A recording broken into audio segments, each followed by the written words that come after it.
各位弟兄姐妹，大家平安。平安。很高兴我们又在空中礼拜堂，我们的富强教会一起相见。虽然透过线上，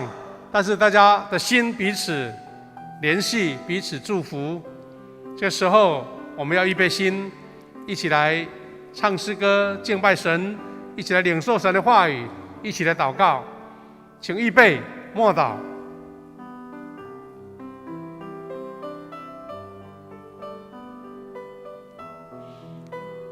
诗篇95篇6到7节这样说：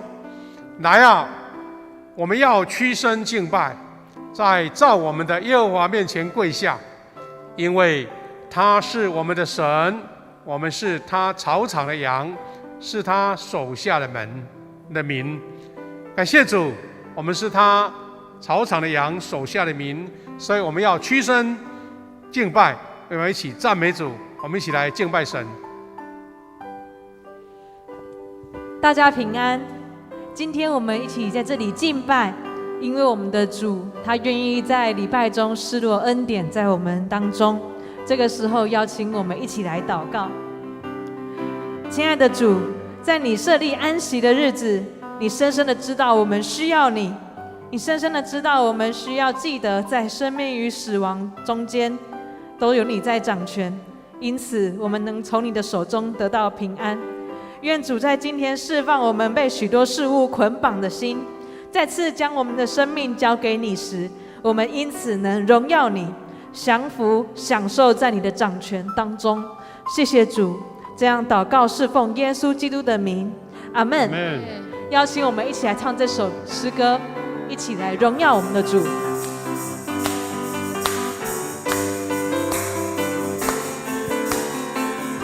一起来荣耀，起来荣耀，荣耀，荣耀我主耶稣！起来荣耀，荣耀，荣耀我主耶稣！让我们荣耀，荣耀，荣耀，荣耀，荣耀主耶稣！让我们荣耀，荣耀，荣耀，荣耀主！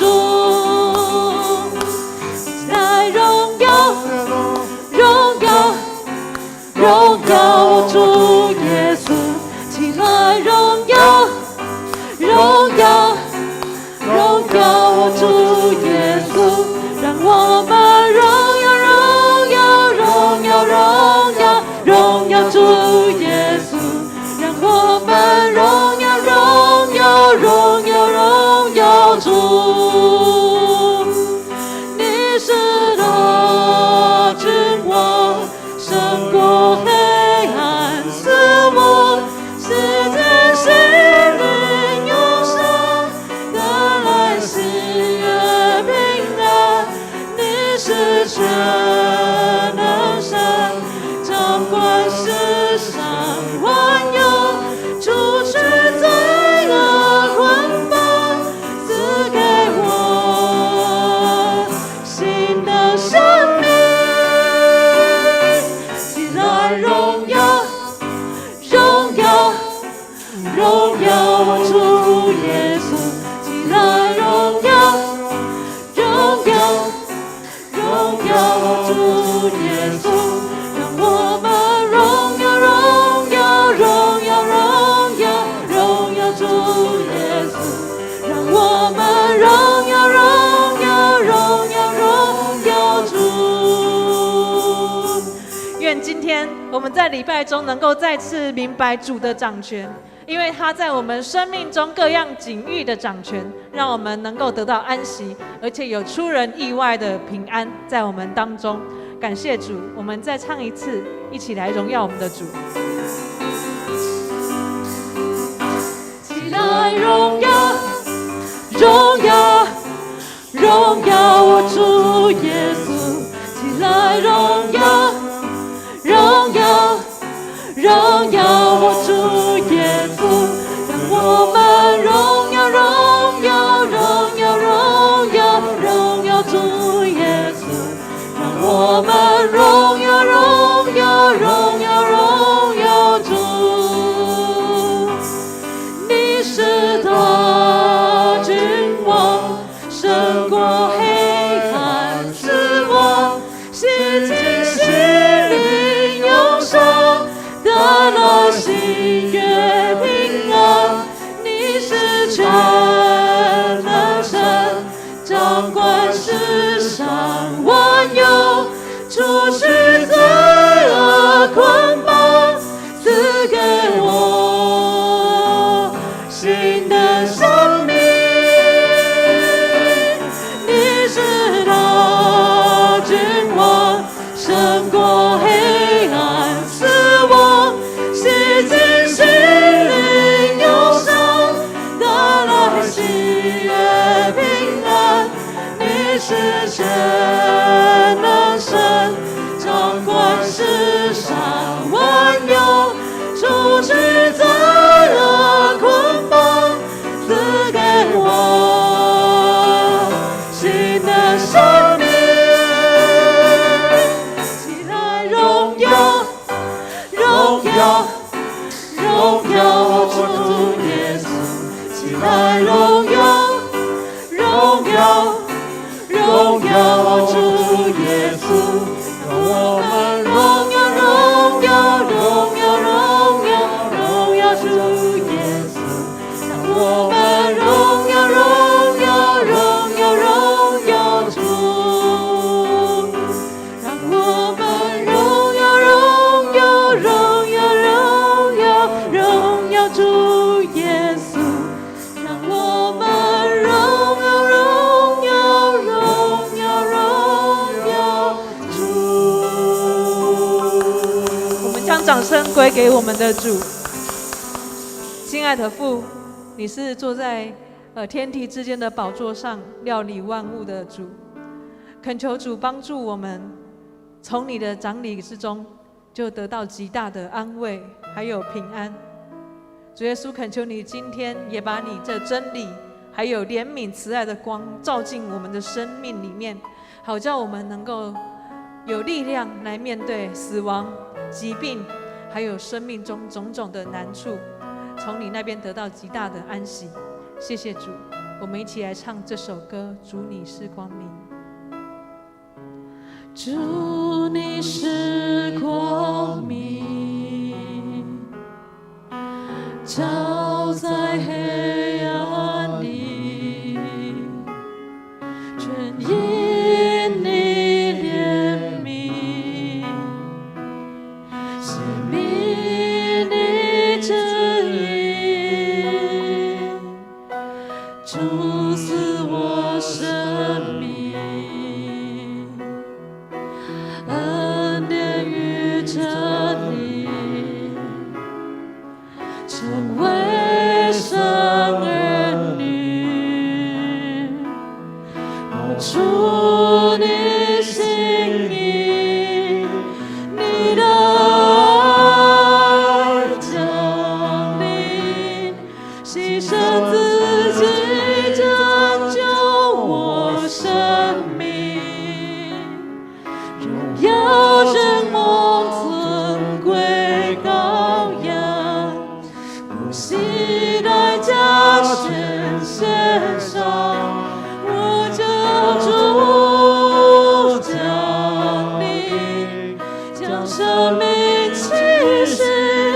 truyền入我心里，进入你爱里，永恒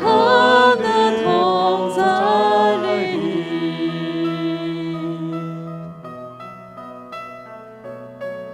亲爱的主，在我们里面，很多时候我们知道我们没有爱，也没有真实的生命，但当你借着圣灵同住在我们心中的时候，我们知道那是生命的泉源在我们中间。主你是光明，照在黑暗里，全因你怜悯，显明你旨意，主赐我生命，恩典与真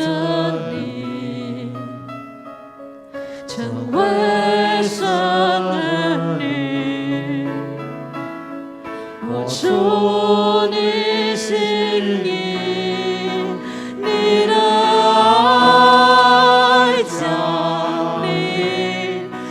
舍自己拯救我生命，荣耀君王尊贵羔羊，不惜代价全献上，我救主降临，将生命气息吹入我心里，进入你爱里，永恒的同在里。我们一起对我们的主说：哈利路亚，圣洁羔羊，全地赞美归我王。愿全地都赞美我们的主。哈利路亚，圣洁羔羊，全地赞美归我王。主啊，教导我们更深的赞美你。哈利路亚，圣洁羔羊，全地赞美归我王。你的爱降临，牺牲自己拯救我生命，荣耀君王尊贵羔羊，不惜代价全献上，我救主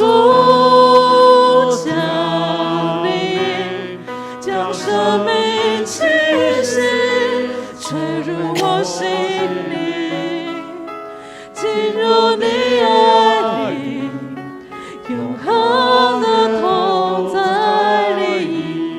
主耶稣在我们当中，我救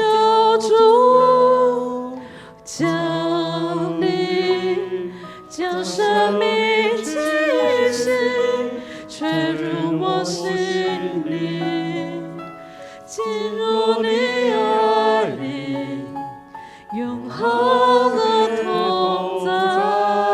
里。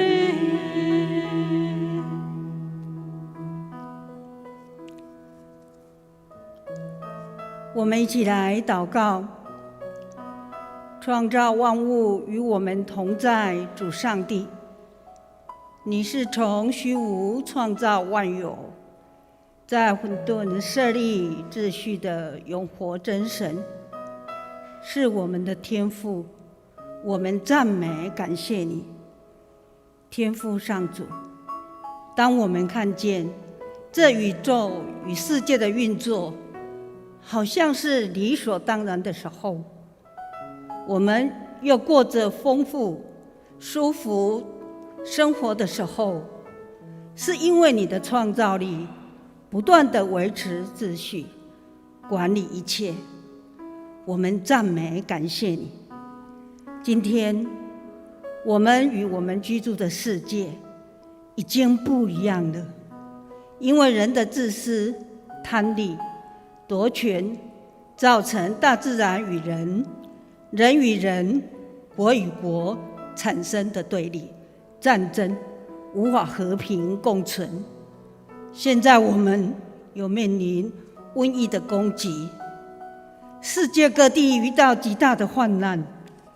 愿你永远不变的爱、怜悯与我们同在，恳求你拯救这世界与你的百姓。无论我们面临任何困境，帮助世人回转信靠你。现在我们在你的爱里得到你的应许说，不要惊慌，因为你是我们的上帝，是坚固我们、帮助我们，你也要用你的公义的右手扶持我们。我们赞美感谢你，愿所有的荣光、一切的荣耀、赞美全归照顾我们、爱我们的上帝。充满怜悯的主上帝啊，恳求你的平安喜乐今日赐给我们，也赐平安喜乐的心与力量给我们。我们将富强教会的弟兄姐妹们交托在你的手，恳求你引导所有的弟兄姐妹们到你安稳的地方，帮助我们将所有的挂虑重担交托在你手中，而得释放。身体软弱、信心冷淡、灰心丧志的父啊，求你同在。天父上帝，这几天我们失去肢体燕婷弟兄、真莹姐妹，求天父施恩安慰两家的亲人，扶持带领遗族。主上帝，你是我们软弱时的力量，又是引导我们回头归向你，靠你刚强重新得力，盼望与慈爱的上帝。你的爱超过我们所求所想，我们感谢你。听祷告的天父上帝，我们的主，恳求你除去我们内心各种繁杂干扰，安静在你脚前，学习玛利亚听你的话，来顺服跟随你，帮助我们行在你的真理道路，顺服你的命令，帮助我们做一个住在你真理的人，使我们在任何环境所行所做有主的样式。与我们同在慈悲的圣灵天父，我们再次同心恳求你，在防疫的团队、医疗人员、研发疫苗的医疗科学家们，以及染病入院受照顾的人、失去亲人的家庭，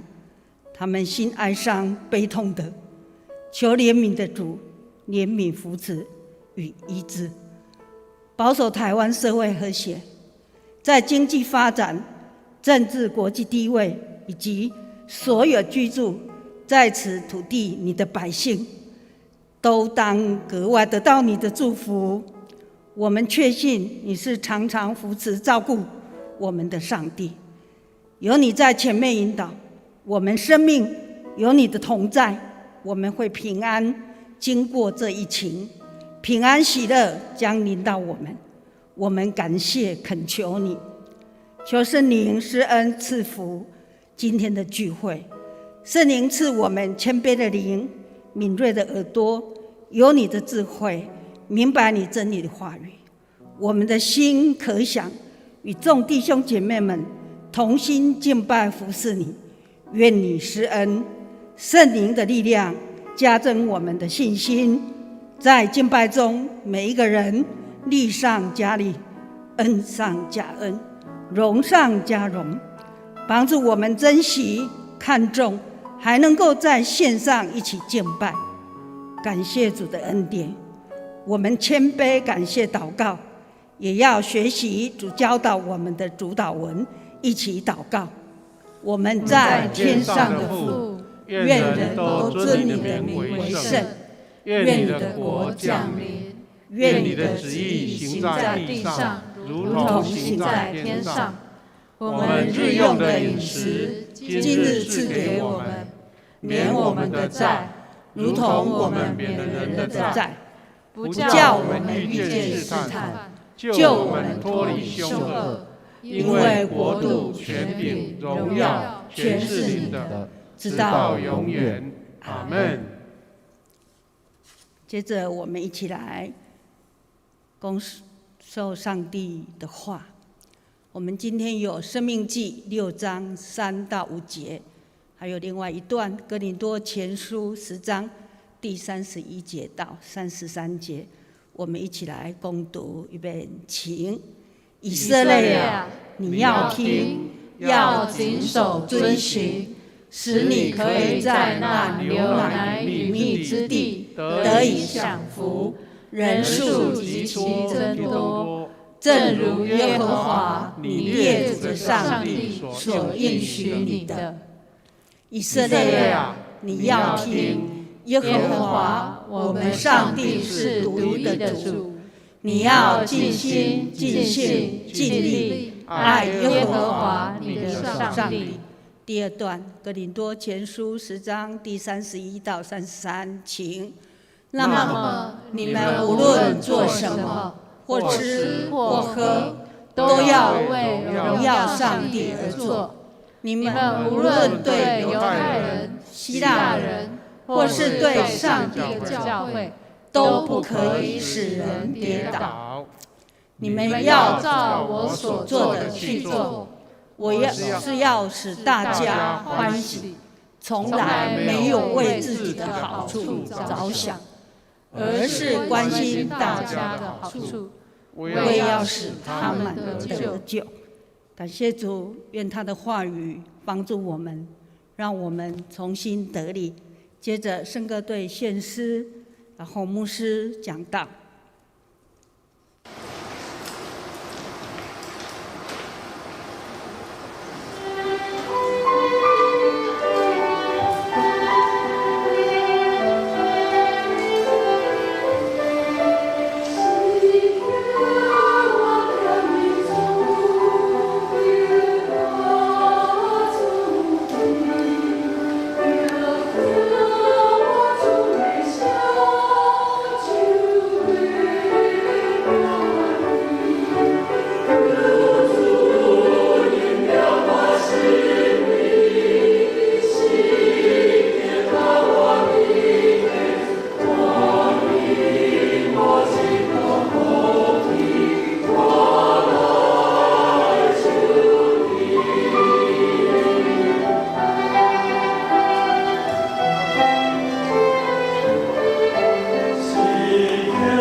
各位弟兄姐妹，很高兴我们在礼拜天大家一起分别为圣，将这段时间来献给神，我们一起敬拜神。今天早上牧师要跟大家分享一个比较根基性的信仰的议题，就是行我所信、有底气的信仰。为什么是这个名称呢？意思是我们所接受的信仰有不同的管道，不同的一个讯息进来，但是我们要学习的是我们基督教的圣经所给予我们的教导。再来就是我们长老教会它有什么样的信仰根源，这是牧师要今天跟大家一起学习的。那我们在追寻长老教会的信仰根源，这个动机有2个，一个是我们教会平常在真道问答的时候，在进入教会做一个我们的门徒训练的时候，会跟大家介绍长老教会，因为我们是属于长老宗，那我们至少要知道长老宗的信仰是什么哈。那第2个是我们在追求这个信仰过程当中，我们怎么样落实这个信仰在我们的生活里面，这是牧师今天跟下个礼拜我们要一起来学习的。那有一个起点是在不久前牧师听到了我们在台湾神学院的教授是林宏信牧师，他在分析我们台湾老一辈的长老教会的信徒有这些特质。那牧师感觉这个很需要提醒我们自己哈，就是说我们已经100多年了，我们长老教会这个标准的信徒的表现是这一些。第一个是敬畏上帝，因为尊主为大，因为不敢侮慢神，所以呢就是用敬畏的心，而且常常在祷告中，在礼拜当中悔改认罪，承认自己的错，是因为要被神遮盖，要被耶稣的宝血来洗净。第2个是勤读圣经，虽然早期我们的圣经的版本不多，我们的那个圣经的也供应不多，但是看到每一位老弟兄老姐妹，他们一本圣经翻到几乎都快烂掉了，因为他们勤读圣经，而且定时祷告，将所做的事一切交托给神。第3个是热爱教会，期盼教会的复兴。那牧师刚好这个年纪有遇到很多长辈，特别是牧师在牧会的过程中，也牧会过乡下的教会，也牧过城市的教会。我看到老一辈的信徒真的有这样的特质，至少一个最明显的是，每当主日礼拜的时候，这些老一辈的长辈信徒，他们绝对是提早到教会，因为他们早期呢交通工具不方便，他们搭公车来教会，他不搭这一班，下一班就迟到了，所以他们宁可早一点到。第2个是他们用走路的，他们也提早出发，因为来到教会还要擦个汗，要准备心。他们做礼拜，除非有特别的病痛或是特别的情况，他们绝对不会缺席，因为他们觉得这个是跟神的约定不是靠自己的喜好，靠自己平常心情怎么样，那就是老一辈信徒他们的榜样。如果从这些信徒他们的一个表现，我们可以用遵守申命记6章5节这一段话，也是我们后来新的诫命所引用的这一段圣经，就是一个以爱主为出发点，爱上帝为出发点。刚刚我们读的圣经申命记6章3到5节这样说：以色列啊，你要听，要谨守遵行，使你可以在那流奶与蜜之地得以享福，人数极其增多，正如耶和华你列祖的上帝所应许你的。神给我们一个应许，是要我们听从他的教训，要遵守他的道，所以我们就可以在流奶与蜜之地得到享福，人数会增多，这是神所应许的。所以耶和华对百姓说：以色列啊，你要听，耶和华我们的上帝是独一的主，独一的主就是没有其他替代品，所以你要尽心尽性尽力爱耶和华你的上帝。要尽心、尽性、尽力，就是所有的意志、所有的努力、所有的能量，用这样的爱主。我在很多长辈的身上看见这样的特质。不过林牧师呢，他也同时在检讨，或是在做一个提醒。今日长老教会，我们普遍面临到新的一代，我们遇见常见的危机了哈，常见的危机。第一个是失去敬畏上帝的心，很久未见悔改认罪。因为现代人很容易就是自己辩解，为自己找理由不愿意在人面前承认自己的错觉得这样很没有面子。我还曾经听过一个老一辈的人讲这句话，他说读书人很会辩，意思是说我们知识越多，常常会用自己的方式来合理化自己。第二个是读经祷告冷淡生疏，过度热心教会政治。换句话说，教会有一些权柄是在争夺，但是并没有很认真读圣经祷告。第三个是不再热衷传福音信息，讲的话分享的道理也不再根据圣经，纯粹是根据自己的知识。各位弟兄姐妹，也许你会不认同，说没有我们教会没有这样子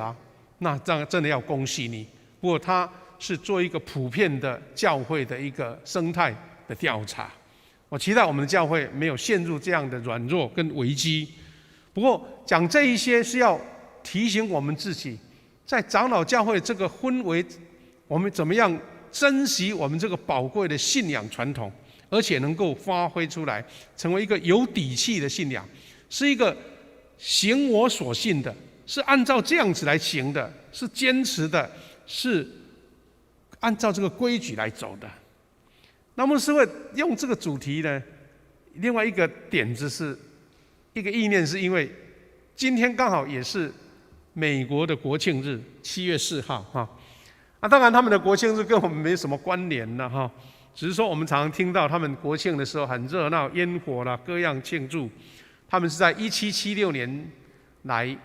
正式成为独立的一个国家。不过这个国庆日到底跟我们今天的主题有什么关系呢？有一个关联是牧师要分享的，是因为这个国家的建立，美国今天是全世界超强的国家在上一次呢，他们也赠送了我们多疫苗，让我们觉得心中很温暖那真的台湾跟美国的关系我们都知道是密不可分的。不过我们是要去学习的，这个国家他们建国的一个根基是什么呢？是因为他们在当初有一群清教徒我们都常常叫清教徒。清教徒是什么意思？ Puritan 就是他们不注重一切外在的装饰，或是注重一切外在的享受，纯粹单纯跟神一个美好的关系。这一群人呢，他们就是在1620年搭乘5月花号移民，这艘船移民到美国做开始。换句话说，清教徒跟长老教会它又有一个连结，牧师等一下一起分享。他们因为在欧洲遇到迫害，遇到很多的困境，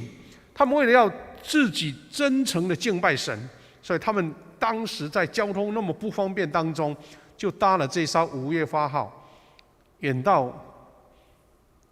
经过大西洋这个风浪，然后到美国一个普利茅兹这个地方登陆。从那个时候，美洲的殖民地从那个时候开始，但是要一直到一段时间1620到1776年，算一段很长的殖民的时间。后来他们建立了美利坚合众国。那刚刚提到说跟长老教会有什么关系呢？其实我们如果从这个庆祝了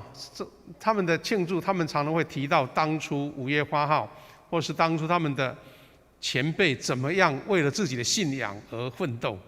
这是美国的国庆好，那这艘是五耶花号的船，这是他们在普利茅兹上岸之后，在那边献祭、献恩典献感恩给神这样子。那这些故事呢，怎么连结呢？是我们要去找一个失落的历史，就是一个长老教会信仰传承的源头了哈。各位弟兄姐妹，我们在学校读历史的时候，大概会知道说，我们的所谓的基督教是在1517年那个时代，由马丁路德他开始一个宗教改革，然后后来因为天主教他当时老化或是腐化，他没办法接受这样的建立，所以就其实是被赶出来的意思了哈。不是他们故意要创立一个新的基督教，是因为天主教不能容纳这样的意见，所以被迫离开。那个时候就是我们所谓的基督新教的一个开始。那这个历史呢，延伸到在瑞士的加尔文也开始宗教改革。那我们长老教会呢，最源头当然是从加尔文开始，不过比较有直接关系的是在苏格兰的长老教会，因为我们要认识两个人物。第一个人物是约翰诺克斯 （John Knox）， 因为他是加尔文的徒弟了。他因为认同加尔文在瑞士的改革，所以他就真的是跑到那边去当他的学生，把一切对长老教会的一个机构、机制还有信仰的根基学好了，然后带回苏格兰来创设。然后我们长老教会就是在100多年前，150多年前，由苏格兰的宣教师来到台湾创设的。他们虽然表面上是归属在英格兰长老教会，有苏格兰有英格兰，但是呢，这一些宣教师都是由苏格兰派出来的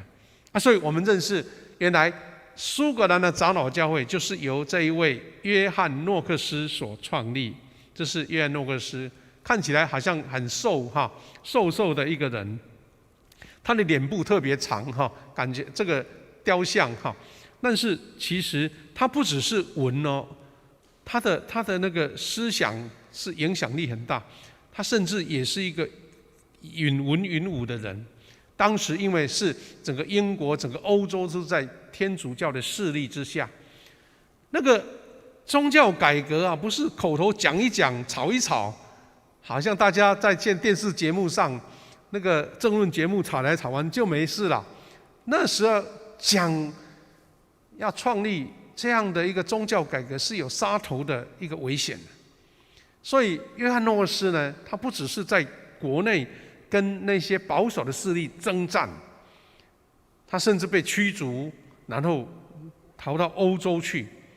然后逃到瑞士那边去跟加尔文来学习。但是他不放弃，他又回到自己的本国继续努力。所以这个失落的历史环节是怎么样呢？我们表面上知道说是苏格兰的长老教会，但其实里面更有很多故事的就是在1843年这个是后段的，因为刚刚我们看到这个 John Knox 他是在就是这个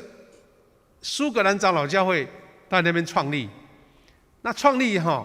是在差不多是1560年左右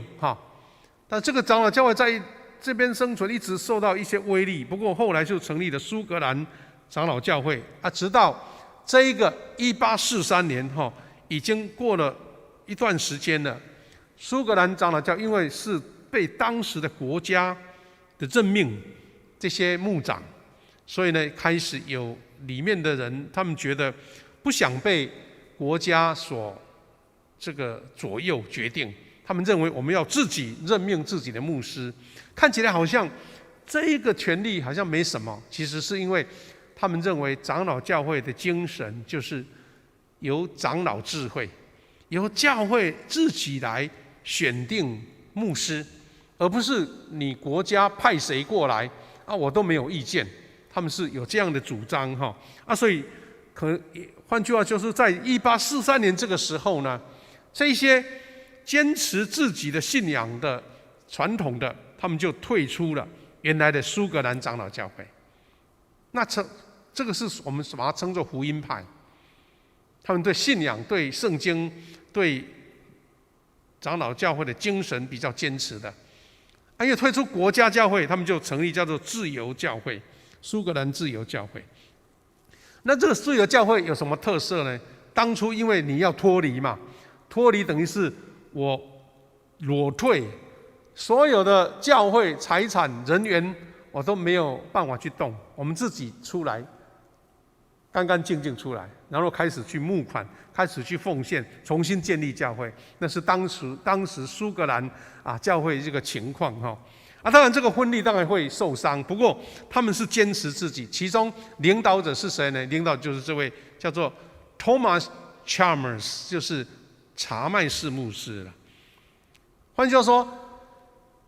，John Knox 他创立长老教会，一段时间之后，教会遇到这些国家的一个限制，所以这位查麦士牧师就勇敢的带领这一群信徒脱离了这个长老教会，成为一个新的叫做自由教会哈。那这查麦士牧师呢，我们看到他的非常的让人家感到勇敢，是因为他自己是一个领导者。其实他原先呢，他很注重自己的学术声誉，很注重自己的教授的资格。其实对牧会，他本身是牧师，但对牧会没有什么兴趣了。因为那个时候苏格兰就是受到当时的我们欧洲国家的启蒙运动，启蒙运动就是在注重人文主义啦，注重科学啦，注重这一些这个实证的一个经验，所以慢慢对信仰、对圣经呢就有一些批判。当时他是这样的心态，不过很奇妙的，上帝改变他。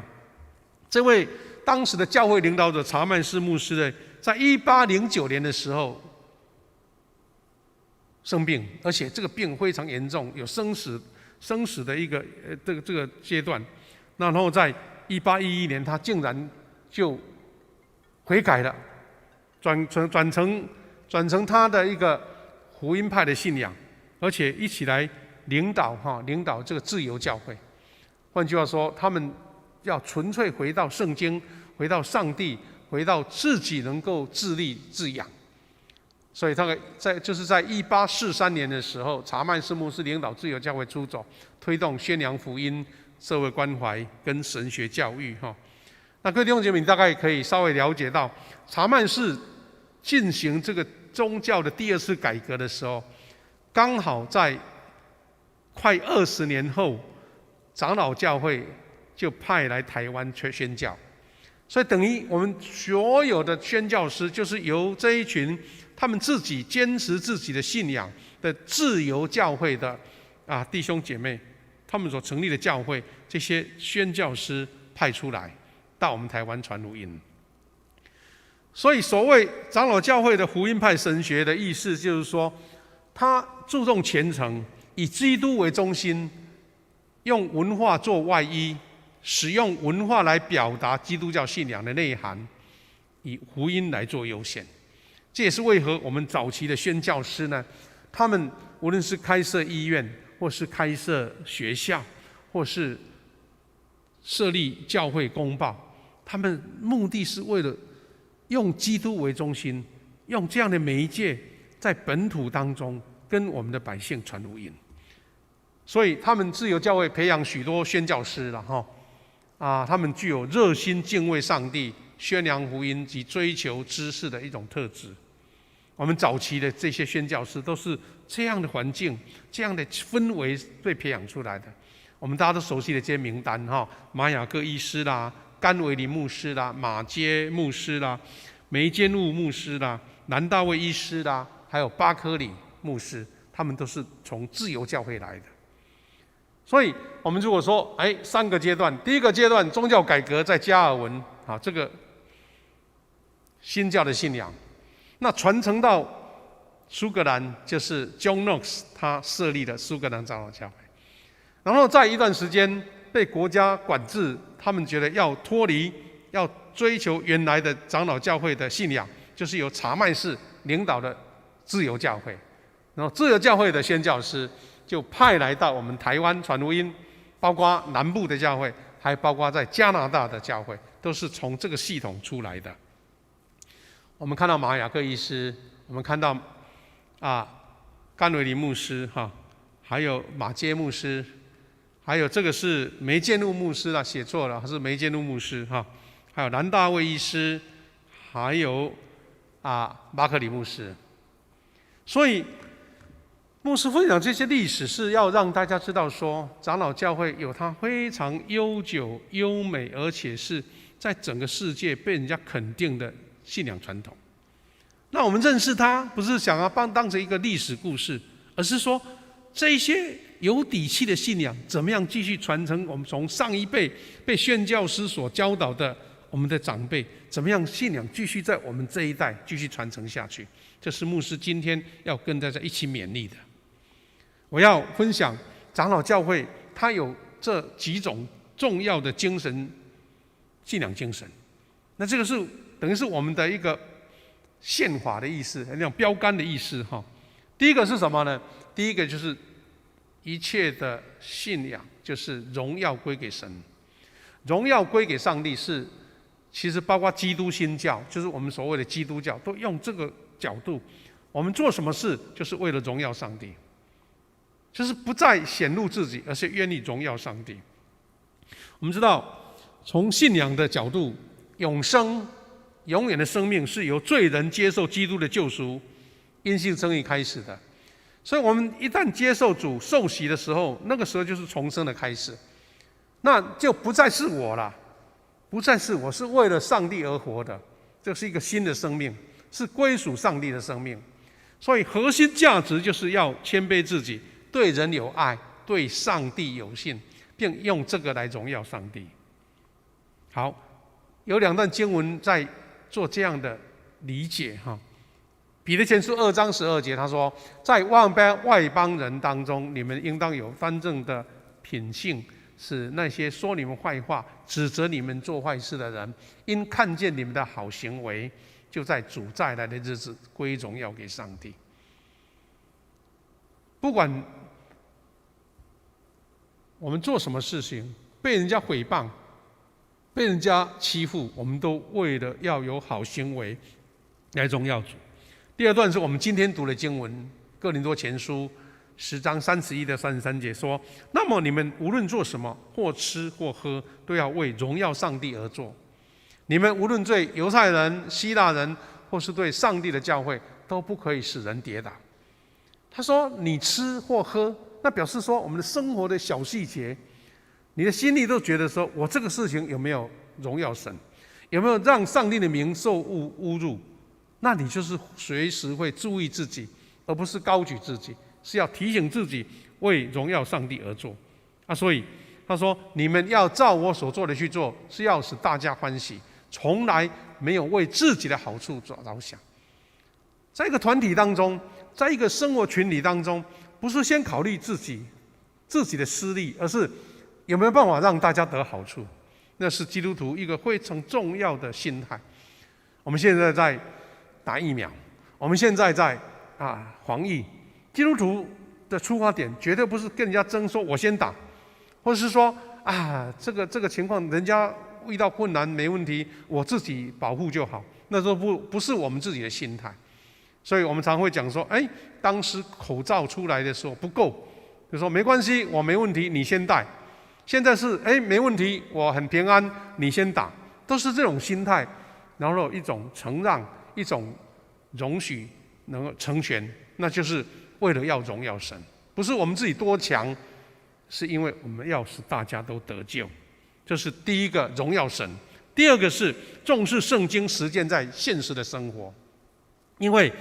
长老教会的信仰传统是，上帝的话是生活和实践上唯一神圣的权威。所以你大概会知道，你如果参加过不同教派的聚会，长老教会是最注重讲台的，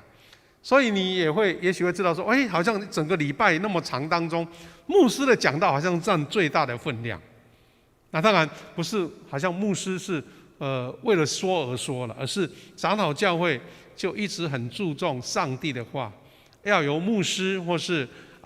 有神所应许的这一些这个属灵的长辈来分享神的话，让我们从神的话得到力量，得到信心。这是长老教会一个以讲台以上帝的话为中心的。因为若没有圣灵为耶稣做见证，人就无法凭信心获得上帝所赐的恩典。换句话说，圣灵在启发我们，圣灵在提醒我们。一段我们熟悉的经文是提摩太后书3章16到17节，他这样说：圣经都是上帝所默示的，于教训、督责、使人归正、教导人学义，都是有益的，叫属上帝的人得以完全，预备行各样的善事。换句话说，我们所有的行为规矩、我们的思考模式、我们的做事的方针，都是因为圣经的教训、督责，让我们归正，而且叫我们学义，是要帮助来行各样的善事，这样子。这是第二个。第三个是什么呢？这是我们很熟悉的代议共和制啦。代议共和简单来讲是民主制度，就是用长老教会所发展出来，甚至它影响了整个欧洲后来的民主运动。现在全世界大概大家认为这个政治体制是民主共和，这是最合乎人性的体制。这个都是跟长老教会有密切的关系，因为长老教会告白上帝的主权，基督是教会唯一的元首。换句话说，只有上帝没有错误，上帝是没有犯错的，其他人都有可能，所以我们就排斥个人的独裁。所以我们长老教会没有所谓的主教，没有所谓的教会的权威，没有，是因为大家承认自己会有错误，会有思考的盲点，会有软弱，会有诱惑，所以需要一群精英一起来维护，一起来提醒，用会议来解决。我们也本着信徒皆祭司的信仰传统，全体信徒都分担教会的圣工。我们有代议，就是选出这些代表，但是弟兄姐妹大家都参与各样的圣工。我们教会除了有牧师长职之外，我们还有团契，我们还有小组，我们还有侍奉团队，这些都是平信徒大家因为神的呼召一起来承担教会的事工。我们都很熟悉教会，他选出代议者。什么叫代议者？就是治理的长老。我们这些长老是在我们的弟兄姐妹当中被推举出来的，他们跟牧师全职同工，传道人就是叫教会的长老，一个治理的长老，一个教会的长老，一起结成这个小会。其实这个小会成为一个教会的管理机构，一起来创设这样的事工，推动事工。大家用选票，但是又愿意遵从，因为这个是代议制的精神。然后呢，教会他在选出代议长老。我们今年的代议长老就是满族长老，他就跟牧师呢一起参与中会还有总会的决策，还有事工发展。所以从总会、中会到地方的教会，我们每一件事情要决定，不是说谁说了算，而是大家要投票、要选举、要举手过半数，或是绝对高票才能够执行的。那最后一个就是长老教会的特质，就是浑而不毁的精神。什么叫浑而不毁？在几个月前，庄雅堂牧师在我们这边有分享浑而不毁那些图案，很多国家的教会、长老教会有关的是这样不同的图案。那这个是因为长老教会肯定上帝的主权，告白耶稣基督为教会唯一元首。刚刚我们讲过那个民主共和，这个也一样。因为我们的信仰精神是因为从长老教会一开始就遇到迫害、遇到困境，所以这样的精神一直在我们的传承过程当中，任何苦难或被迫害的困境中，都继续坚持坚定不移的信仰，甚至勇敢为争取宗教自由而奋斗。我们看到长老宗呢的教会，从16世纪刚刚我们讲到的开始的历史当中，就充满为自由而争斗的历史。在法国在宗教改革的过程当中，有一个南部有一个叫做玉格诺的教派。这个玉格诺其实他们当地的名称其实就是加尔文的这个宗教改革的传统。在那个地区，因为法国呢是当时天主教的势力很强，包括当时的王也都支持这个天主教，所以呢这些基督徒被迫害得很严重，甚至很多人牺牲他们的生命。刚刚我们提起清教徒，他们也是冒着生命危险，因为受迫害，所以他们就搭船经过风涛骇浪，然后逃到美国，就是为了逃避迫害。这是法国的宗教改革，玉格诺受到迫害的一个古代图画，很多人死伤在这个地方。那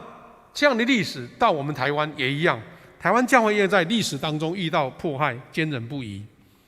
我们教会曾经经历了暴民攻击啦，教堂被毁啦，信徒被迫害侮辱啦，信仰立场被误解等等的苦难。其中一个最让人家感到遗憾的是，一个很大的伤害，就是在1895年的10月14号，这一天什么是日期呢？是刚好日本军已经攻打台湾了，他们从北中南登陆，准备要占领台湾。当时因为很多谣言在谣传说基督徒跟日本人勾结啦，通风报信啦，让日本军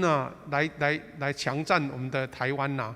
所以在那种谣言昏传之下，当时的麻豆教会有19名信徒被暴民杀害。这个故事是说，日军攻打下营庄的时候，麻豆的市民有人拿菜刀、斧头四处追杀入教者，他们只是听是一个谣言就认为他们是那个教别啊。好了，那很多人不分青红皂白，因为日本军压境了，在恐惧当中也是一个原因呢就杀害了19个信徒，其中15个是基督徒，4位是慕道友，其中有一个就是太平境当时的传道，叫做赵觉祥的长子，叫做赵大恩。这位年轻人呢也被杀害。为什么被杀害？因为这位赵大恩呢，当时在新楼医院跟宣教师学习医术，然后派到麻豆这个村庄，要帮助当时的那些居民。没想到在实习在麻豆服务的时候，还没回到府城，准备要结婚了，就被暴民杀害。那当时他只有22岁。各位弟兄姐妹，我们这个浑而不悔这个标志不是平白的得来的，是因为我们经过这些历史的征战当中，我们心中仍然肯定，仍然坚持这个荣耀神，然后遇到困境不会退缩。这是我们长老教会在这150几年当中，在台湾教会为什么要坚持这个做见证。我期待我们教会无论是老信徒或是新的会友，你有空都能够多研读长老教会的历史，包括这些宗教改革所做的传承，知道说我们是一个神所祝福的教会。长老教会有这样的自信，而且要有底气，不是空口说白话，讲那些天马行空的，而是真的是落实在社区，落实在信仰的见证。那有关要介绍巴克林牧师的见证，因为时间的关系，牧师要到下个礼拜再一起分享。在做结束的时候，我们期待弟兄姐妹大家能够在家里面也能够彼此分享讨论我们在这个周报里面所做的提纲，一起分享这些长老教会美好的传统。接下来我们要用一个长老教会总会的议长，就是我们的议长徐牧师呢，他要来做一个代表总会来关心我们有关疫情的一个教导，还有接续是总干事呢蔡南信牧师，他带我们一起祷告，用这个教导跟祷告来成为我们的一个结束。我们一起来看这段影片。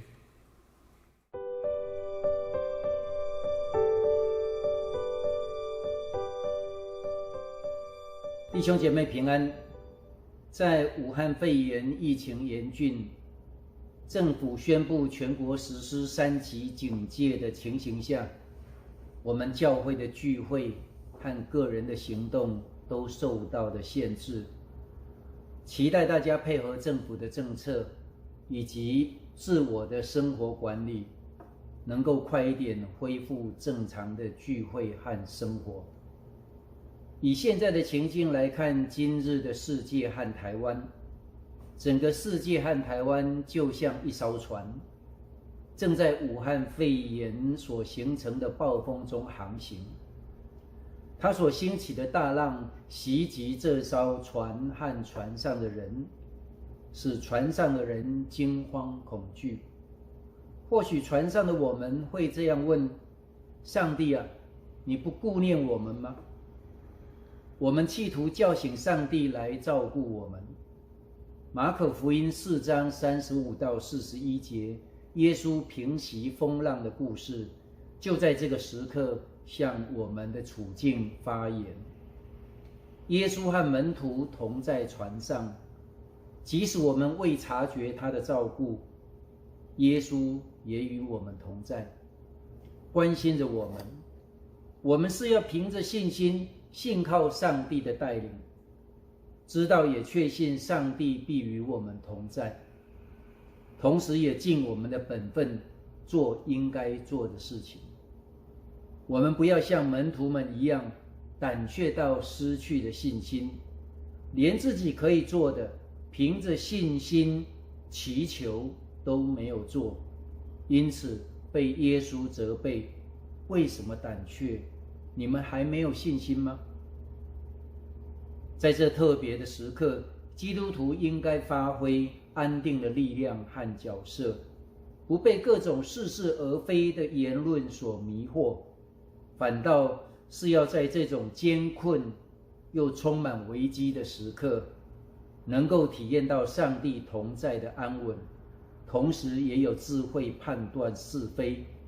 盼望这个大风浪会很快的平息。在这一段期间，有些人遇见亲友丧生，甚至是无法见他们最后一面，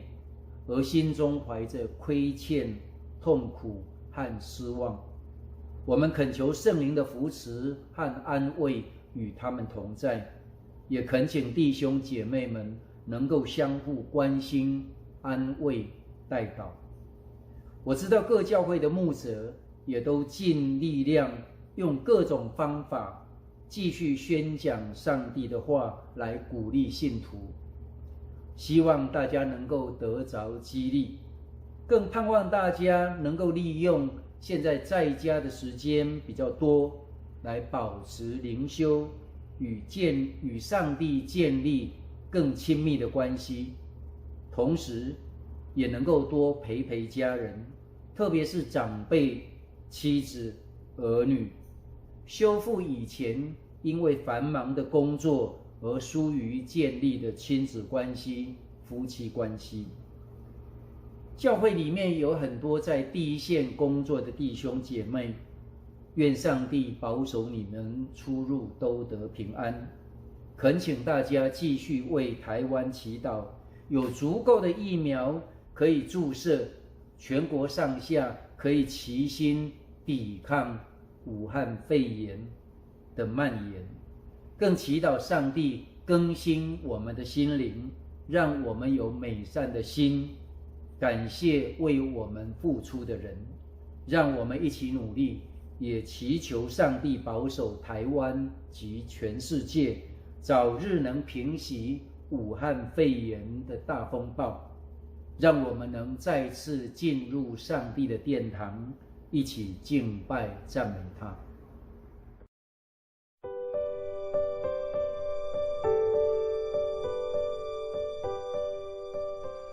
这个时刻要邀请所有的弟兄姐妹，我们一同来向拯救我们的主来祈祷。创造宇宙万物也掌管世间万有的主上帝，我们感谢你无尽的慈悲与怜悯，特别在 COVID-19 武汉肺炎疫情的中间，每个人内心惊惶的这个时代，这个世界的生活模式已经改变，但是我们深知你施恩的双手从来未曾收回。凡是依靠你、求告你的人，你必差遣圣灵，用你看为妥当的方式，静静的保守跟引导。为此，我们要大大的感谢。我们知道这个世界的主权在于你。虽然疫情带来病痛、死亡，生活不方便，经济大受影响，人与人的关系疏离，人的心也因为各种新闻消息导致惊惶不安。许多的事我们不明白为什么会发生，我们想要知道答案却得不到。虽然如此，我们仍然顺服在你所安排的一切，并学习其中的信仰课题。我们要耐心等候疫情的消退，如同挪亚一家人在方舟里等候大水消退一般，迎接新的未来。我们恳求圣灵保守我们的心灵。虽然现今在生活上有诸多的不方便，但是想到在我们的前头还有许许多多的人为了保护百姓在努力，我们就心存感恩，也为他们祈祷。因为我们知道人的心和能力真的有限，我们求主加倍赏赐智慧与眼光，在中央流行疫情指挥中心的所有官员，以及疫苗的开发人员，又保护站在防疫第一线的医护人员、警消人员的身心健康，无论是在台湾本国还是世界各国，让他们成为你施恩拯救的工具，来保全这个世代的人。这是一场全世界对抗邪恶病毒的战争，我们恳求上主光照所有人的心，因为魔鬼正借此吞食世人良善的心，制造更多的攻击与混乱。我们恳求圣灵兴起你的百姓来守望祷告，成为这惊慌不安与互相不信任的世代的安慰者，也一同仰望上主拯救的恩惠，直到从心底诚实的见证说：我们要称谢耶和华，因他本为善，他的慈爱永远长存。我们如此祷告，是依靠大牧者主耶稣宝贵的圣名来祈求。阿们。愿你们平安。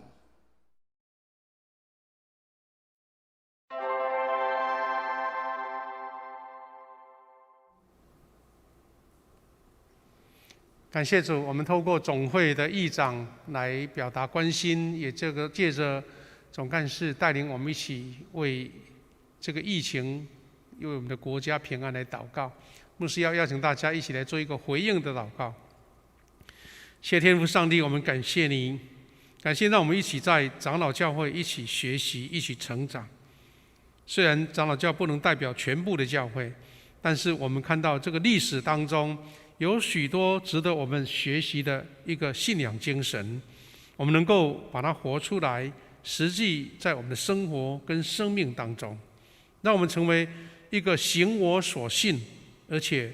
坚持到底、有底气的信仰，在我们每一个基督徒、每一个长老教会的弟兄姐妹当中。所以我们也为疫情还没有停止，很多人必须要居家防疫，求你保守我们在经过快2个月的时间，也许心情上会受影响，求你保守我们能够再多一点忍耐，能够在平安度过这个疫情，让我们的国家在大家的努力之下，医疗人员、防疫人员能够顺利把这些病毒能够做很好的一个处理，让我们能够回到安全的环境。特别是在疫苗注射的过程当中，有些人有恐惧、有不安，主啊，也求你赐给我们信心跟力量，让我们能够早日脱离疫情的伤害。我们也为教会中有病痛的弟兄姐妹，有家人失去亲人的，求你也保守、安慰、扶持、医治。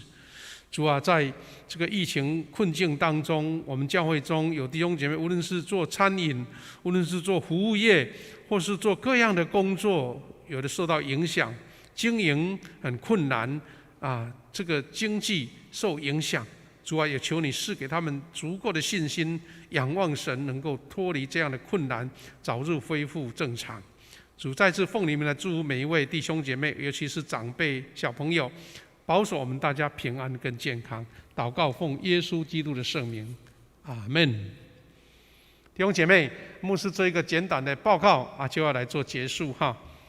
这7月4号的一个主日报告有这几项，第一个是我们的3级警戒到7月12号，所以下个礼拜我们仍然是一个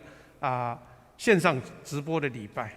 看这个疫情的情况，要完全恢复全部，可能还不是那么快啦。但是我们希望说，至少稍微松绑一下，我们有会友来到这边一起敬拜神，那就是我们的期待请大家为这件事情祷告。特别是现在已经开放各地都来打疫苗哈。那牧师不是专家，但是从一般的建议是，我们如果没有经过疫苗来免疫，我们大概要恢复正常生活是很困难的。所以我们勇敢的接受疫苗，按照时间去施打。有生病或是身体状况的，要请教医师。只要医师觉得评估可以，那我们就可以凭着信心快乐勇敢的接受。在打针前就祷告神说：“神啊，赐给我这个针呢，能够帮助我能够免疫这样子。”期待大家。第二个是我们有关奉献，已经不重复，但是有一个要解释是说，我们现在有的是透过银行或是 ATM 来奉献。那弟兄姐妹，因为我们是在周间奉献，那其实这个周间奉献等于是你礼拜天奉献同样意思。因为我们教会现在没有全职的财务人员呐，所以他不是礼拜三、礼拜四收到马上入账，没有，一定是礼拜天我们的财务的长职来结算、来登录所以等是你礼拜一奉献，要到礼拜天才登录。那什么时候周报出来呢？要在下个礼拜天下个礼拜天才呈现出来。所以请大家能够体谅理解，这是我们的作业流程请大家体谅。第三个，我们是今天也是7月第一个主日，庆祝7月份的寿星的生日了那因为没办法在现场献唱诗歌来祝福你，那牧师用这一段这个祝福的话，就是生日蒙恩得福，平安喜乐健康，工作事业兴盛，爱主爱人侍奉。愿神祝福我们7月份的寿星也大家继续关怀各单位来关怀我们教会比较软弱的肢体，有生病的，有家庭困难的，或是居家防疫的长辈，我们联络他们。有需要教会进一步关心的，也请联络牧师最后还是一个关怀的消息上礼关怀的消息，我们心中很不舍我们的教会以前提摩太牧区聚会的青年叫做刘彦廷弟兄呢，他在上个礼拜天的半夜要回到台中工作的当地的时候，因为开车跟人家搭车不小心发生了连环车祸事故，最重的事故。那受伤之后抢救，到隔天早上就蒙主恩召安息主怀才25岁，我们大家觉得心中很不舍，特别是当年跟他一起成长的年轻人我们特别为家人来祷告，因为他的妈妈心中很难过。在刘彦廷弟兄的告别式要在7月7号举行，因为他的家属都是非基督徒，所以他们没有用基督教的仪式。不过我们还是代祷，求神怜悯。彦廷弟兄他是高中在我们教会参加我们的青少年，但是上大学到外地去了一直到工作就比较少到我们这边来。那遇到这个不幸，我们都知道他的家属非常的难过伤痛，请大家特别点名来代祷，求主亲自安慰。另外一个是让我们心中不舍的是我们教会的卢珍莹姐妹，她是我们冠州弟兄的妹妹，也是我们陈秋怡校长陈秋怡校长他的小姑了。他在7月1号也蒙主恩召安息主怀。他是一个抗癌勇士神怜悯他，让他不再受肉体的病痛享年53岁。告别礼拜呢，预定要在下礼拜六7月17号举行，因为那个时候希望能够疫情能够缓解如果开放我们就会到教会里面来做追思礼拜。如果还是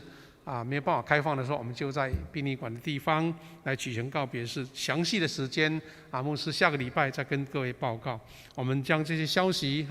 分享给大家，也请大家在代祷当中纪念。我们现在请谢牧师带领我们来做一个奉献以及这个结束。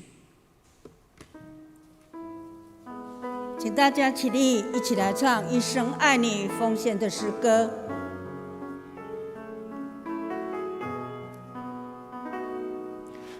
亲爱的宝贵耶稣，你爱何等的甘甜，我的心深深被你吸引，爱你是我的喜乐，一生爱你，敬拜你，一生爱你，一生荣耀你，一生奉献，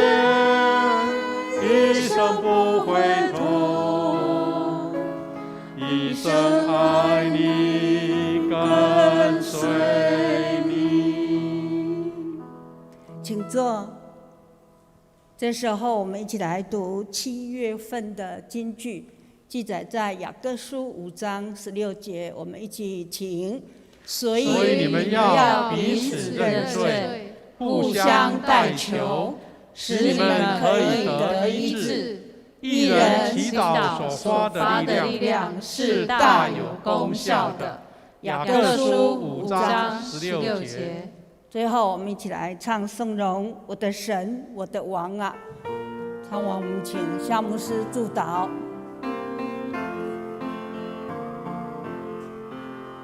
我的神，我的王啊，我要遵从你的命。我要永远称颂你，我要天天称颂你。我们一起来领受从神来的赐福恩典。我将你们交与上帝的恩典、慈爱及保护的圣手。愿全能的上帝父、子、圣灵的恩典在每一个弟兄姐妹身上，直到永永远远。阿们。阿们。阿们。阿